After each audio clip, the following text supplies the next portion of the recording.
Viewers, subscribe చేసేటప్పుడు అక్కడ ఉండే గంట సింబల్ ను ప్రెస్ చేయడం మర్చిపోవద్దు.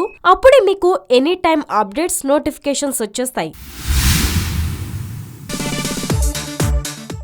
రకుల్ మాస్టర్ ప్లాన్ తెలియని చాలా మంది ప్రస్తుతం రకుల్ చేతిలో తెలుగు సినిమాలేం లేవని, రకుల్ పని అయిపోయిందని అంటున్నట్లు ఇలా చాలానే వార్తలు హల్చల్ చేస్తున్నాయి. అయితే అవన్నీ అబద్ధమని తేలిపోయిందని అంటున్నారు సినీ జనాలు. రకుల్ భారీ బడ్జెట్ లేదా పెద్ద హీరోల సినిమాలు మాత్రమే ఒప్పుకుంటుందని, అందుకే చిన్న సినిమాలు, చిన్న హీరోల సినిమాలకు ఓకే చెప్పడం లేదట. టాలీవుడ్ లో మెగా హీరోలందరితో సినిమాలు చేసిన రకుల్ కన్ను ఇప్పుడు కాలీవుడ్ నటులైన సూర్య, కార్తీల మీద పడింది. అక్కడ కార్తీతో ఓ భారీ బడ్జెట్ సినిమా కూడా చేస్తుంది. అలాగే సూర్యతో కూడా ఓ సినిమాకి ఓకే చెప్పిందట. ఈ రెండింటిలో ఏ సినిమా హిట్ అయినా రకుల్ కాలీవుడ్ లో జెండా పాత్రం ఖాయమంటున్నారు. కాలీవుడ్ లో ఇద్దరు పెద్ద హీరోలతో చేస్తుంది కాబట్టి చిన్న హీరోల సినిమాలకి ఓకే చెప్పకుండా డేట్లు లేవని తప్పించుకుంటుందట రకుల్. అయితే మొత్తానికి రకుల్ ఫ్యామిలీ ప్యాక్ సినిమాలే చేస్తుందని తెలిసిపోతుంది.